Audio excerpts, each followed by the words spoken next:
I had myself muted. Hello, everybody, and welcome to Lehigh Valley Passport to History's monthly virtual program. I'm your host, George Wacker, Lehigh Valley with Love Media.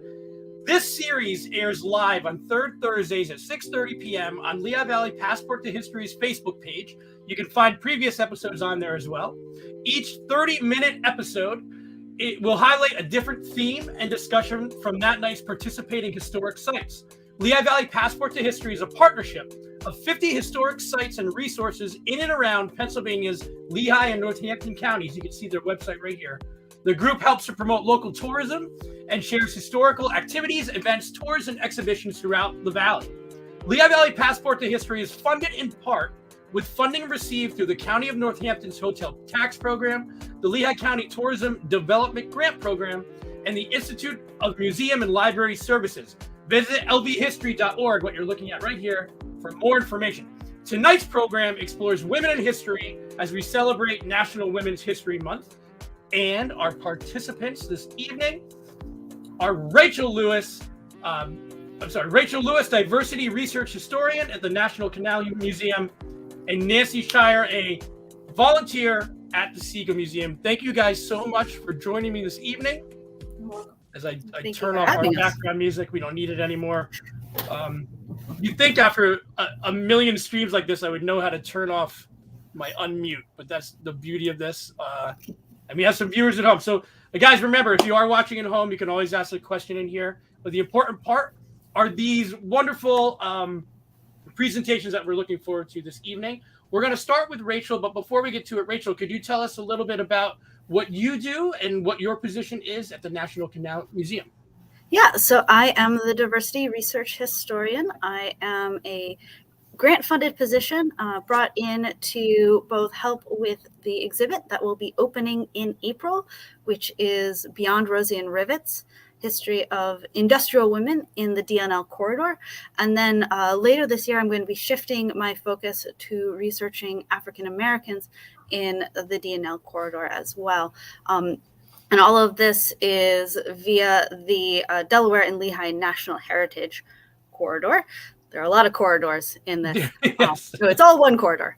I am part of the National Canal Museum, which is where the exhibit will be on display. And I think that's our first graphic, correct? Is the exhibit to begin? And yes. I'm going to turn it over to you now. So if Rachel Lewis from D&L Corridor.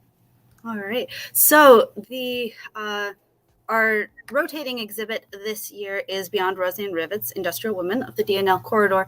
And the little presentation I am going to give is going to be on one of the industries that we are highlighting in the exhibit, and that is cigar making. And we can bring up the first historic photograph here. Now, cigar making has a really long history in Eastern Pennsylvania. The first cigar makers here were women who were farmers, and as part of their winter chores or winter activities, I should say, is they would grow tobacco, dry it, and then they would roll cigars as sort of another commodity that they would then be able to sell or barter with. And they were not terribly great cigars, but, they were something that they could sell. Then around the 1880s, we start seeing small factories popping up in Eastern Pennsylvania. Oh, nope, we can hang on to that first picture because this is actually a cigar factory in Zionsville. And you can see from this image how many women are working there. The older gentleman is holding some tobacco, if you've never seen what dried tobacco leaf looks like, pre-cigar or cigarette, that's what it looks like. But as you can see, it's predominantly women who are working in those factories. And these factories are coming through, or coming to the area, I should say, because factory owners are looking for green, which is untrained workers, and because women weren't known to smoke cigars, it was believed that they would actually be able to increase their profits, because male cigar makers were in the habit of helping themselves to the product as they were making the cigar. But instead, these women were very unlikely to do that. These branch factories were coming out of New York and Philadelphia, and they were looking for cheap labor, and they were making cheaper cigars. The factories were so desired that towns would even offer to donate ground or to build the buildings or even give tax breaks in order to get the factories to come to their town. And if you go to the next picture, you can see some of what the setup was like a little bit later. This is obviously a larger outfit, but these women were making what are called nickel smokes because they only cost 5 cents, and they worked in a piecework system. So instead of being trained to hand make cigars from leaf to the final product, they were trained in one aspect of the cigar making process. This reduced training time significantly from years to months. And then these women would work in teams where one woman would know one part and then the next and then the next. And those teams were then paid collectively together. And because they could cut down on the training time, because they were only semi-skilled laborers, that dropped the cost of production greatly. In this area, but also sort of generally in the US, the cigar industry begins to decline in the 1920s. Fashions changed towards cigarettes over cigars, and the Great Depression then was sort of the final. It wasn't the final nail in the coffin, but it really sort of kneecapped the industry afterwards. So, my brief summary of our work. I'm curious, because we didn't grow tobacco in the Lehigh Valley, did we? So were they bringing it in from out of the area? Yeah. So most of the tobacco that was used in this area came from Lancaster County, so not as far afield as you might suspect. Obviously, okay. I didn't know that. It's not southern tobacco but it's certainly more local. The tobacco grown in Lancaster County tended to be sort of a cheaper filler leaf, but these factories were making cheap cigars, so that worked out quite well. You did mention how they were their teams and such. Mm-hmm. Do you know how much they were paid or what the payment was like? So they were paid by the 1,000 piece, essentially. So by the 1,000 cigars that they could produce that were sellable, they were then paid. So if you made 10 cigars, you were not going to get paid. Okay. And in the right around the turn of the century, so 1900, they were making about $5 per 1,000 cigars that they helped make. Is that $5 in then? $5 at that, straight. There's no inflation included. Just that's how much they could make, which would have taken them about a week. Wow. But okay. It really depends on sort of the team they were on and how much time they were putting into it. And was cigar work any more desirable? How did that compare to maybe other types of factory work at that time? Yeah, so cigar work, like almost all the other industries in the area, especially during that time, was poorly paid, and there was basically no room for advancement, but it did have some advantages. One major one was it was much quieter. There was basically no machines used to make these cigars. It's handwork, which was semi-skilled work, but that then allowed these women to talk to each other and to build friendships and networks outside of the home, which you get to a certain extent in other factories, but there's just a lot more room for that camaraderie.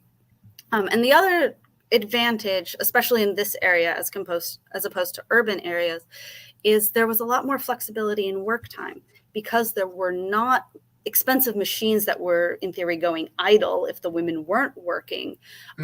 They did have the opportunity to not come in if it was incredibly hot or if their child was sick. Obviously, that reduced their wages a bit, but these teams could then choose to only work so much.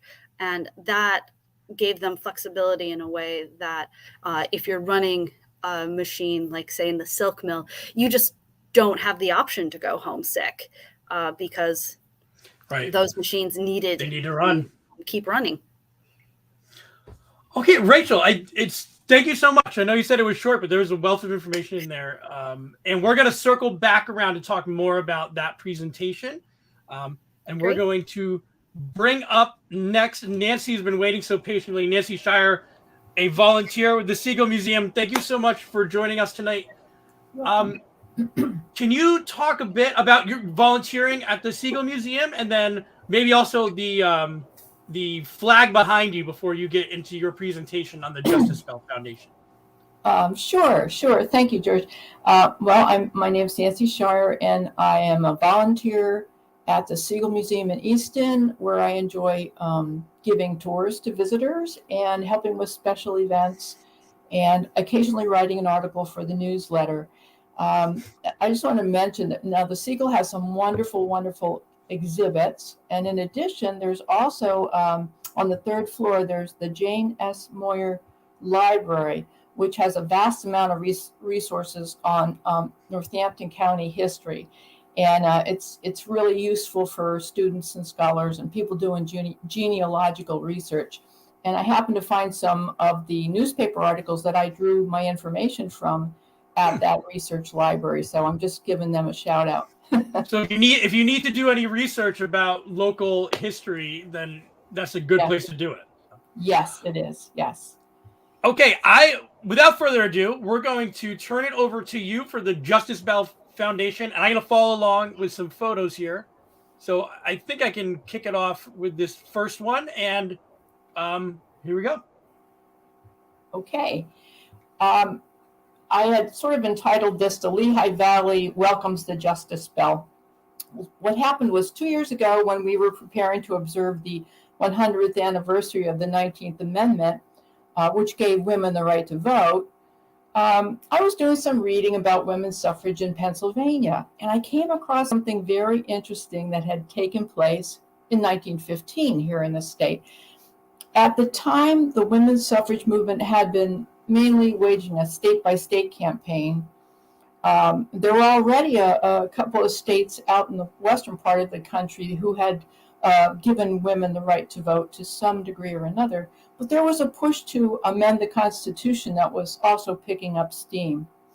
In the spring of 1915, the Pennsylvania legislature passed a state suffrage referendum that basically left it to the voters, who were all men, of course, to decide if women should have the right to vote. So shortly afterward, the Pennsylvania Women's Suffrage Association, they were a very active group, they kicked off a new campaign to rally support for this amendment. And it was set to be voted upon on November 2nd of that year. Well, they needed a campaign that would really win the hearts and minds of the male voters. And so there was a suffragist from Chester County, Mrs. Catherine Wentworth Ruschenberger, and she came up with a unique way to attract attention to the suffrage events. And this photo is Mrs. Ruschenberger standing on this flatbed truck, and I'll explain. Well, she commissioned and paid for the casting of a women's Liberty Bell at the Meneely Foundry up in Troy, New York. It was an exact bronze replica of the actual Liberty Bell, but without the crack. The bell was cast with the words "Establish Justice" in the inscription, and so it soon became known as the Justice Bell.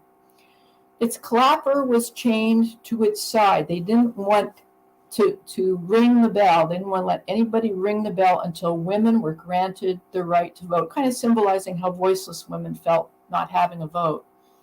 So the 2,000-pound bell was mounted onto the bed of a specially designed truck, and there you can see the truck. And it also served as a stage for the suffrage speakers, kind of like a traveling soapbox. So there was a dedicated group of women from the State Suffrage Association that volunteered to drive the Justice Bell to campaign events on a 5,000-mile journey across the state. And here you can see how they would stand on the back of the truck and deliver their speeches. So the group picked up the bell at the foundry in May, and their first stop was the town of Sayre up in Bradford County. So all summer long and up until Election Day on November 2nd, the Justice Bell entourage zigzagged through all 67 counties. And that was a lot of driving. They held rallies and parades in coordination with each of the local suffrage organizations. And they were accompanied by a caravan of cars that were decorated with yellow and purple. The yellow and purple flag behind me, I'll just move aside a little bit, you can see yellow and purple. Those were the colors of the suffrage groups. And they also had banners that said "Votes for Women." The bell was greeted by cheering crowds at every stop. They were very well received. And they even had souvenir justice bells. I thought that was really great. So now we have another photo. It's some ladies from Berks County who were posing with the Justice Bell. And I believe they look like they're dressed for cold weather. So I'm guessing it was probably later in maybe October when they took this photo. So according to some local newspaper articles from the time, the Justice Bell arrived in Lehighton late in the day of August 26th. The next day, the 27th, they held events in Lehighton and Palmerton and Slatington, and then continued on down to Allentown. That evening in Allentown, there was a large rally held on Center Square.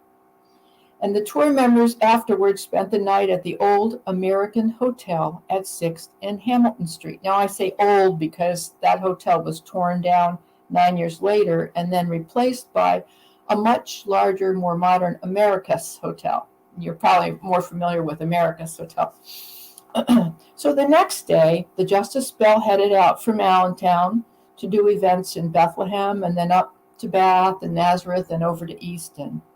And that Saturday evening, as it approached the outskirts of Easton, it was greeted by Thedy's marching band and a dozen automobiles. I'm taking some of this stuff right from the newspaper article.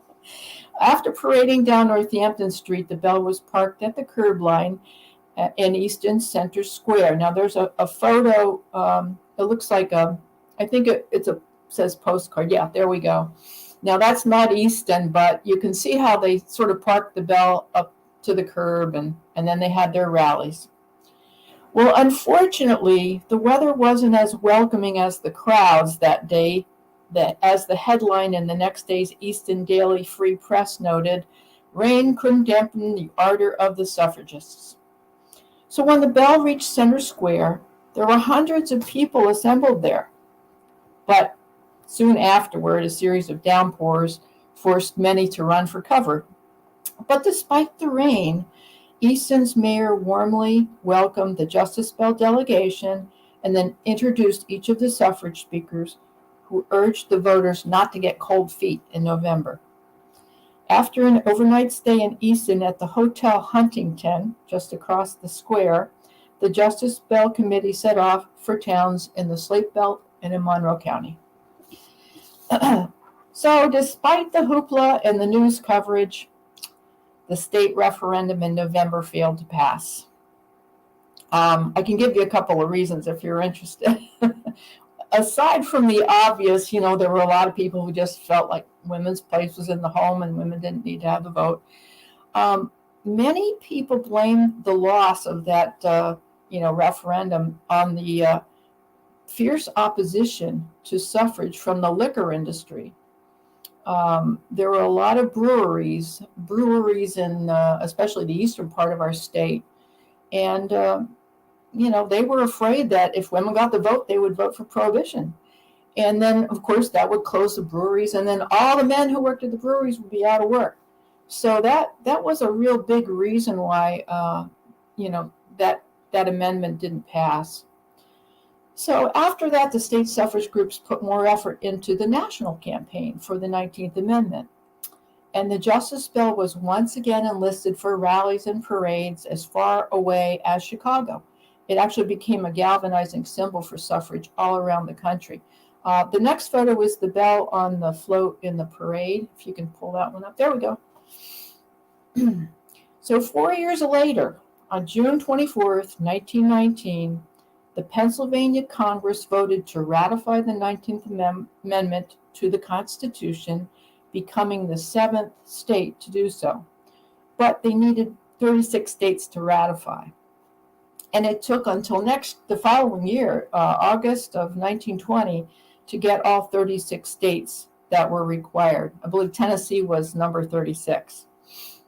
So the amendment was officially certified by the U.S. Secretary of State on August 26th. And that's why we now celebrate Women's Equality Day on August 26th. Finally, on September 25th, with great ceremony and celebration, the Justice Bell was rung for the first time in front of Independence Hall in Philadelphia. I believe they rung it 48 times, one time for each state in the United States at that time.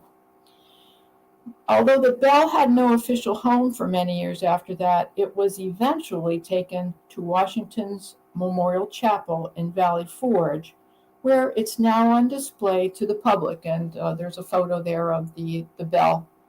You can actually go and visit the bell if you like. So I'm going to do a little shout out for the Justice Bell Foundation now. If you would like more information about the Justice Bell, you can go to the website of the Justice Bell Foundation, which is justicebell.org. They are a nonprofit group that offers programs for school and community groups designed to educate and to inspire future voters. And I just want to mention that 2 years ago when we were, planning this big 2020 celebration, their director, Amanda Owen, she spearheaded the production of a really fascinating documentary film called Finding Justice, which tells the story of the Justice Bell and of the women who used it in their fight for the right to vote. So that's my story. All right, thank you so much. It is so fascinating to know that these things happened so they went right through the towns we live in. Right. Went down these streets that we drive our cars on every day. Some of the most historical things. It's just amazing to me. And thank you so much for that. Thank you so much for both of you for your incredible presentations as we celebrate National Women's History Month. And now I want to make sure that we do the most important part here, which is to plug all of our upcoming stuff. So Rachel, I'm going to go back to you. All right. And I'm going to bring up the National Canal Museum website here. Can you tell us a little bit about the upcoming project or anything really that's coming up that you'd like to talk about? Yeah, so as I mentioned, this project is really trying to highlight the industrial work of women in the Delaware and Lehigh corridors. And so what we are trying to do is not only talk about the industries. Obviously, I told you about cigars, but there are so many others that they don't get the billing that some of the industries in this area do.